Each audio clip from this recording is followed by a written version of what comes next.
Welcome to the tutorial for how to facilitate session 1 of the Teen Wellness Circle program. We begin by looking at the facilitator guide for the program. The cover is here. You've already downloaded it now, so I want you to look at this along with me. And you will see that in the table of contents, there are 3 sections here, introducing, exploring, and facilitating. And just a reminder that it's very helpful for you to read these first 2 sections, introducing and exploring, the first 39, 40 pages of the facilitator guide. These will give you key concepts that underlie everything that we're going to teach you in terms of how to run the wellness circles. And some of these concepts are very specific to session 1. So if you haven't familiarized yourself with this part of the facilitator guide, you might want to stop this video right now and do that, or be sure to do it soon. You can go through the tutorials for each session and then go back, or you can kind of do it together. You can design your own learning here, but it's important that you look at that. And now I'm going to turn to the back of the facilitator guide. So here we are now on page 41, where this section starts. And you will see the list, the 6 sessions over here, but now for our purposes, we're talking about how to facilitate session 1. So be sure to read here the purpose and objectives. I don't need to read them to you. You can pause the video and read these through, either here on the screen or in your facilitator guide. So when you're ready, unpause the video and we'll continue. All right, now that you've looked at the purpose and objectives, let's actually look at session 1 here. So here's the outline with the time indications in the left-hand margin. This is for a 90-minute session. And it goes on to page 46. There's the 90-minute close. So in the first part of the session, I'm just going to look here quickly right now with you at the first 25 minutes. This is really the welcoming. This is before you even get into the participant workbooks. Now this is just, you obviously have your own style, your own skills in forming groups, so just use those. We have a few suggestions on supplies here to make sure that you have to prepare the space. Obviously, just prepare the physical space so it's a warm, welcoming space. I would also use it as a metaphor for preparing the space within yourself. Good facilitation. The word facilitator comes from the word facile, which means to make easy. What we want to make easy is a space here for teens to be authentic, to slow down their busy lives, to pause and reflect, to stop, look, and listen, and to create that safe space. So as facilitators, I'll just speak first person. As a facilitator, I need to create that space within myself. I can't rush in at the last second, get in there 2 minutes before the teens, running around trying to set up and then welcome them. I will be doing that from a place of busyness and being frantic. So prepare yourself and be excited about this. What an honor to welcome these teens. Now, all of this is some general ideas here. You're smart enough to read the teacher's guide and then make it your own. We don't know your context. Maybe you're going to work with teens that all know each other. Maybe none of them know each other. Maybe they're excited to be in this program. Maybe they have to be in this program. So, but some kind of welcome, obviously genuine in your own words, some kind of getting to know each other, question, whatever works for you. We like to do journaling. So you will see that throughout the program. That's why we provide the blank pages in the back of the workbook.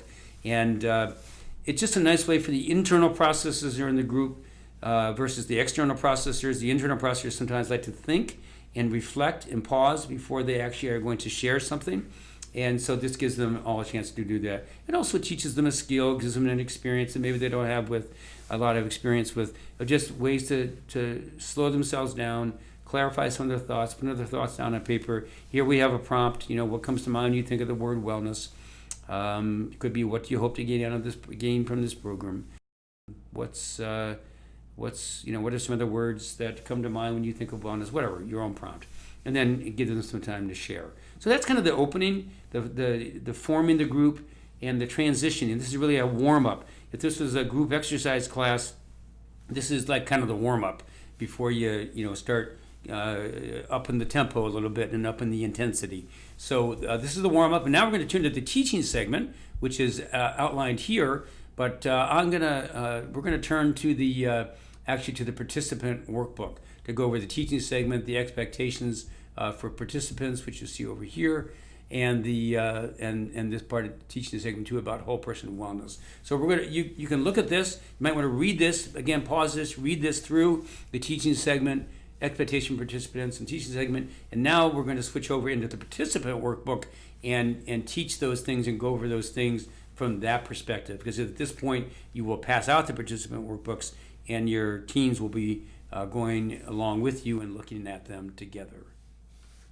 So if you haven't already passed out the Teen Wellness Circle Program workbook, now is when you're going to want to do that. You may also be giving them a copy of some of these pages that you've printed off from the PDF that you've downloaded. Either way, it's just that they need their materials now. Inside the front cover of the book is a place for them to write their name.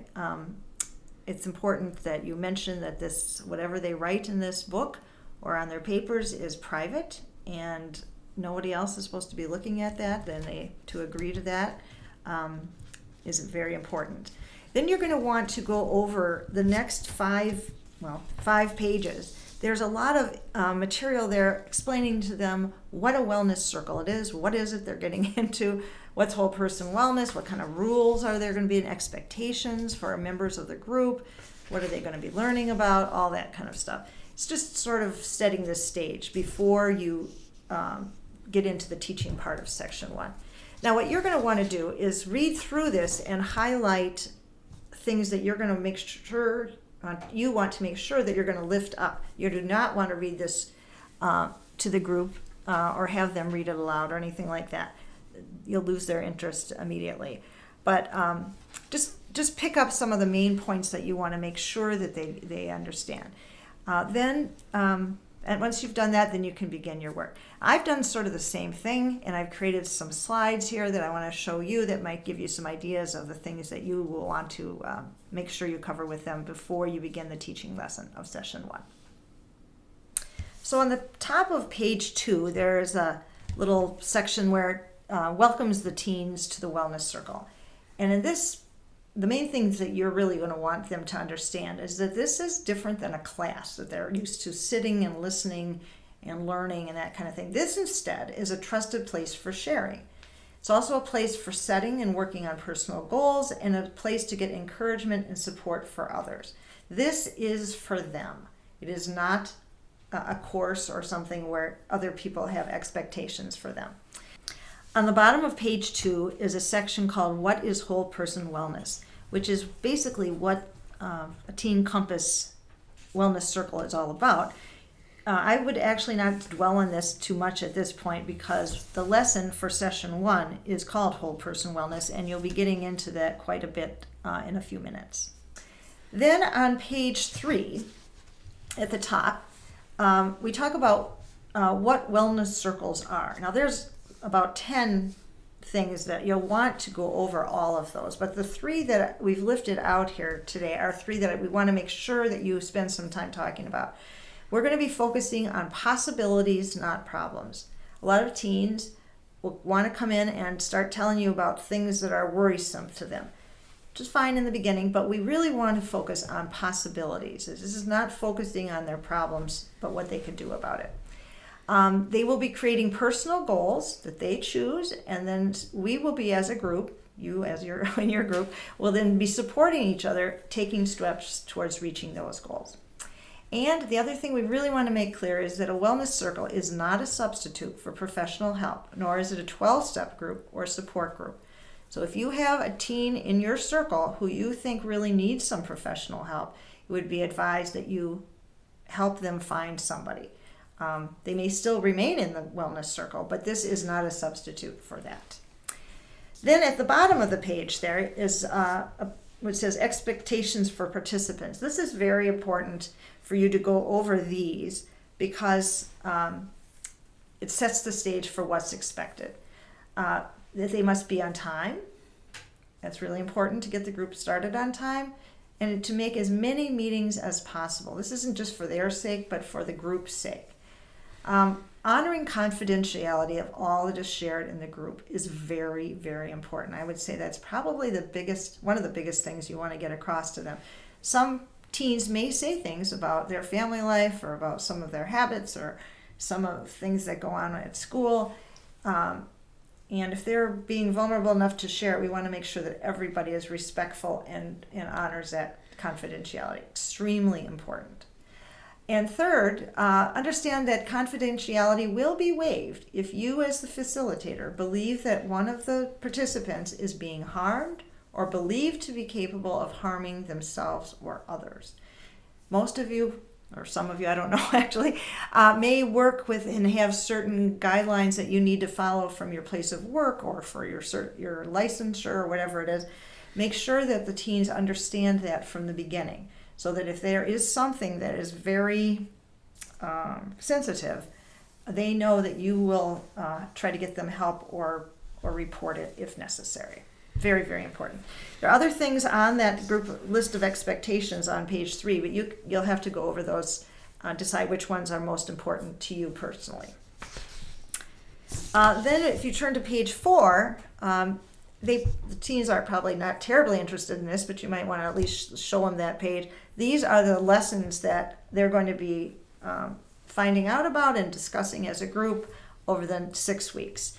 And then on page 5 is really kind of just an outline of how the sessions go. Nothing much that you need to be spending time on. It's just there for them in case they're interested in it. Now it's time to teach the lesson, whole person wellness, how everything is connected. You've done the welcoming, the journaling, the kind of getting to know each other. You've gone over the ground rules, what expectations, what exactly a teen wellness circle is. And now a visit here into the facilitator guide, pages 44 and 45. We'll show you where we are. We're about minutes 35 to 40, the teaching segment on whole person wellness. And I just wanted to orient you here in the facilitator guide, and now I'll jump back over to the program workbook and we'll talk about how best to teach this lesson. All right, now we're going to talk about the lesson, whole person wellness, how everything is connected. A very important point here I want to make. We're teaching you, we're downloading in this tutorial information on what we mean by these concepts and teaching them to you. Of course, when you present them to the teens, you cannot just simply be downloading to them. We want you to kind of internalize this and then have a conversation with them and read their interest and have it be a back and forth. And so you certainly wouldn't do exactly in the group what we're doing here in the tutorial. Okay, so important point. So there are really 2 points here. What is whole person wellness and what do we mean that everything is connected? I'd like to start with the right-hand page here, page 7, and just introduce them briefly to the 8 areas of wellness. They're typically familiar with thinking about physical wellness, and that's one of our 8 areas, care for the body, and the kind of habits and practices that support and nourish and nurture that area of wellness, like good diet and exercise and sleeping well. Well, we're going to talk about each of the 8 areas and help them to take a little inventory of each of the 8 areas of wellness and look at the practices and habits that promote those areas. So that's what we mean by whole person wellness, a holistic approach to wellness. It's obviously captured in our compass, which is on the front of the book, as well as appears many times throughout the book. It's our way of showing the 8 areas within the 4 quadrants of heart, soul, strength, and mind. Now, what do we mean when we say everything is connected? I put up a picture here of a child's mobile, and that's a great way to think about how everything is connected. There happen to be 8 fish here in this mobile, just like there are 8 areas of wellness in the compass.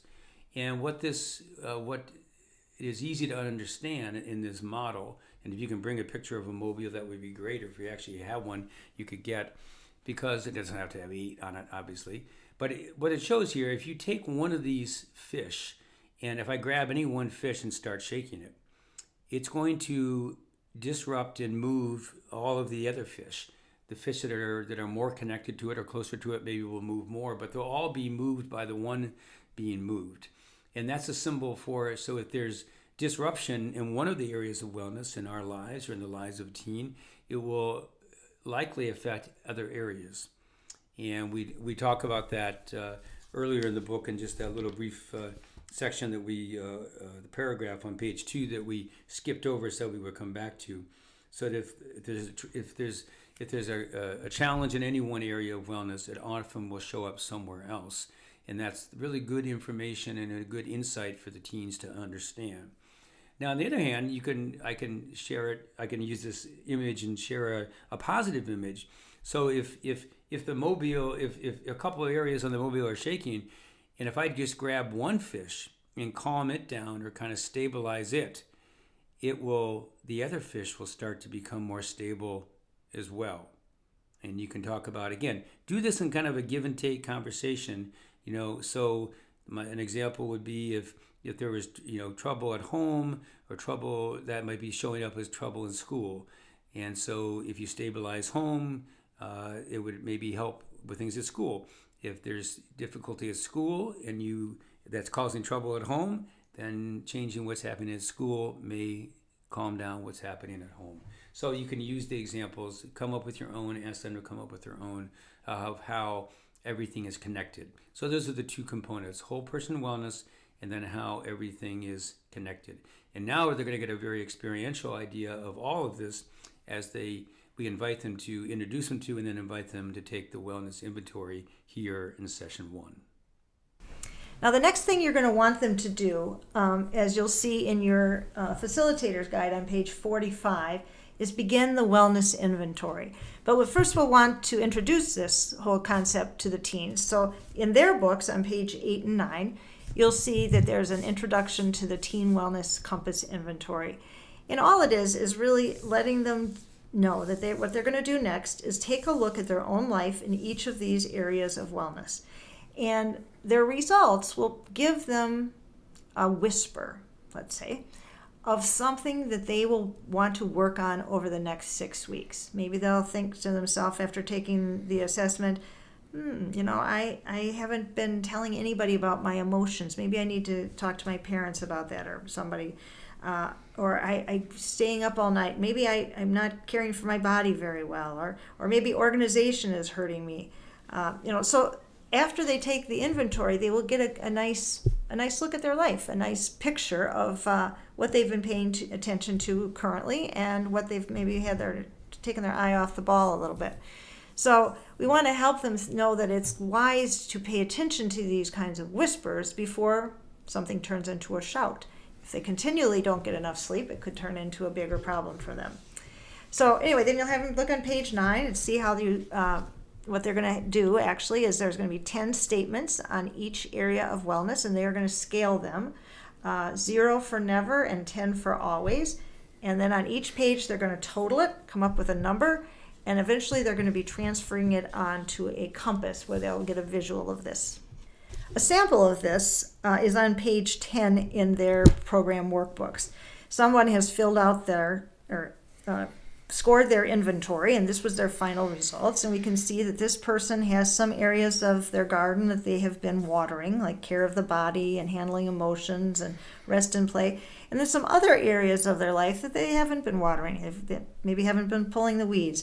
In their relationships, spirituality, resilience, and schoolwork. So we're really trying not to say things that we're good and bad at or weak and strong at, but things we've been paying attention to or not paying attention to. So that's something we want to stress. Then have them turn back to page 25 in their book, and they will see the blank one that they are going to be filling in. And hopefully you have some crayons or something around that when they're finished tallying their scores and they want to transfer them over, they can fill this in. Believe it or not, teenagers do seem to like coloring quite a bit. So then on 26 and 27 is the healthy relationships page. On the right-hand side are the 10 statements that they will be scoring with a little scale at the top to remind them. After they do that, then they total it up. Maybe they have calculators that they can use if they need that. And then they'll come up with a number, let's say it was 64. Tell them to think of that as sort of a percent, even though it really isn't. But that will help them as they think about transferring that to the compass on page 25. And then show them that each of the areas of wellness has its own 2-page section. The inventory statements are always on the right. And then give them 10 minutes or so, 15 minutes to complete this inventory. Put on some quiet music. I would suggest instrumental music instead of something with words, because it's kind of hard to concentrate sometimes if they're also listening to words, lyrics of a song that they know. And then just ask them to go ahead and do that and take their results and transfer it onto page 25 on that compass. And then they'll be done taking the inventory. Just taking a quick glance back at the facilitator guide, page 45 here, you'll see that this is where we are now. They've done the wellness inventory. Give them a little warning time that the time's about up. If they don't finish it, they can finish it on their own. Just a word, you'll see this in each of the sessions in the facilitator guide where it says break out into small groups if your group is larger than 10. That's going to be an exceptional time. We recommend 6 to 8, as you know, in a wellness circle. But if for some reason you need to work with a much larger group, we have this in there. So where there's things that you can do usually in the first half of the session together, and then you can break into smaller groups if you need to. You probably need some additional facilitators. So that's what that's there for.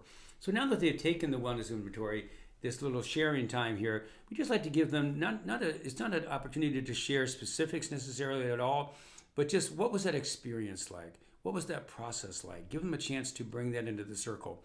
And you'll get all kinds of responses. But one of the reasons we want it in there is in case a teen had a really hard time with it. If it triggered some self-criticism or some kind of deep concern for them, that's rarely the case. But you just want to be able to give them a chance to give their initial reactions to what that was like.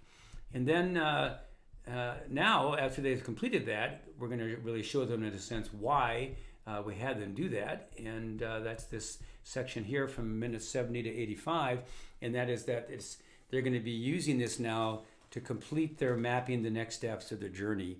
And for that, I'm going to go back into the program workbook now and take you through that so that you can take them through that.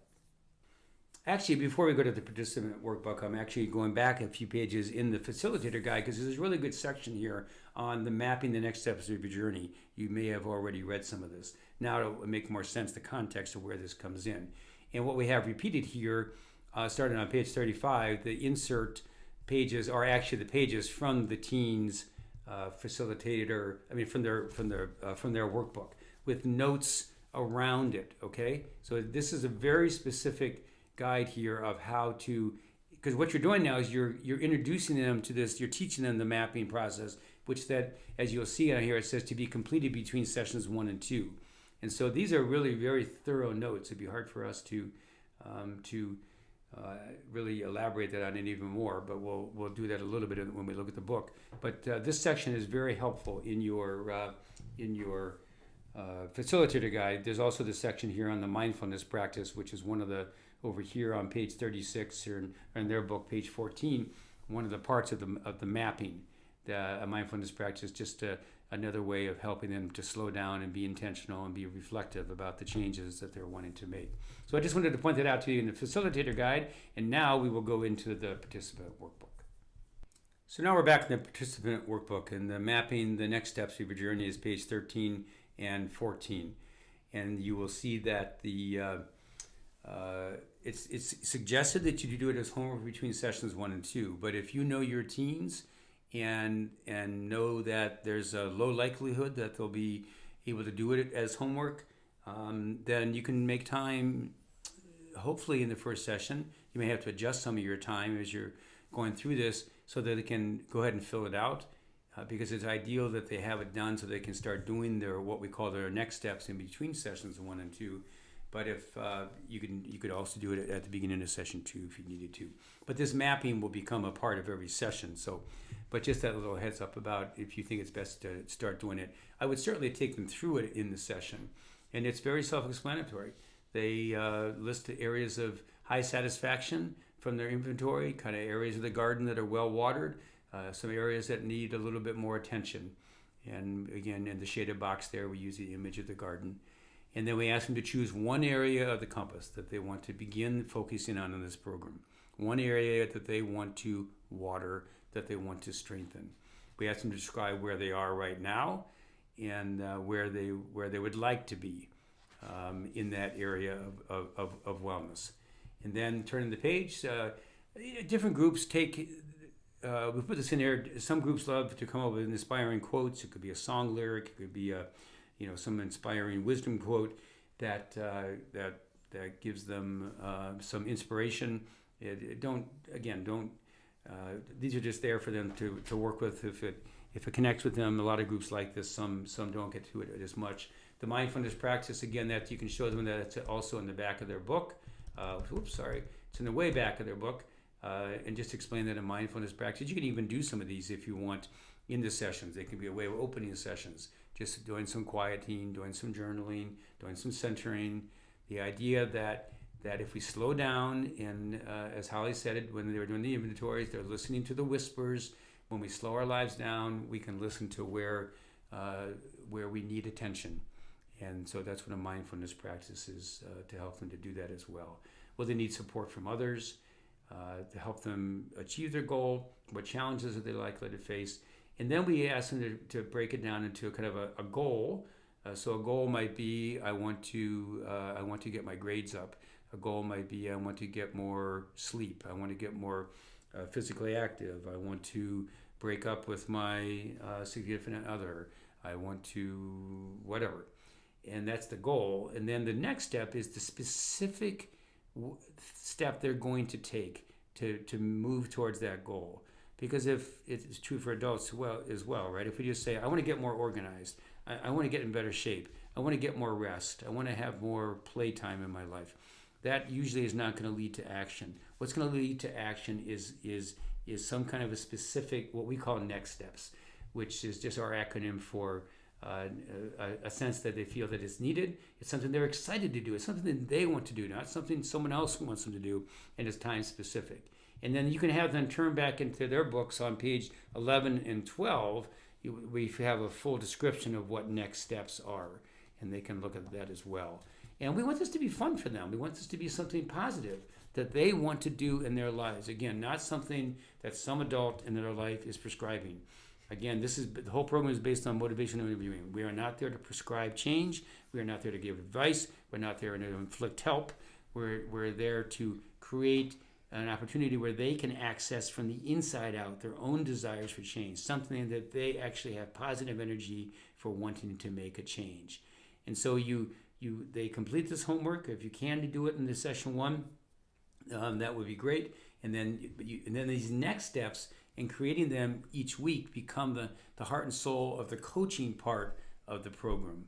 And so now you've pretty much completed session 1, and Holly's just going to come back now with a few closing comments and observations to help you make sure that you get your wellness circle off to a great start.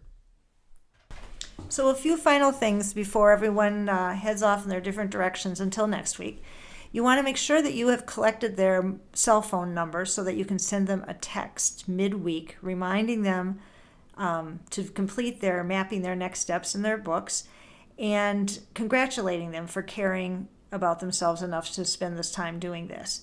You might send a further text right before the next meeting, reminding them of the time and place, or at least sometime that day, and ask them if anybody is unable to make it, please RSVP so we know who we'll be expecting. And finally, the main thing, actually, one of the main things of this whole thing is to really enjoy being with teens. Teens are thoughtful people. They have a lot on their minds. They're juggling a lot. They've got a lot going on in their lives, and they're young, and they're learning how to do all this. So by your providing them a safe place to talk and be with each other and talk about the kinds of things that they rarely have opportunities to talk about with an adult is quite a gift to them. So, and it's a privilege, I think, to be able to talk so honestly with them. So enjoy and have fun with them. Let them know that you enjoy them as well, and that will help the group go even better. Thank you. And what follows is a brief summary and review of everything we have talked about in terms of how to facilitate session 1 of a teen wellness circle.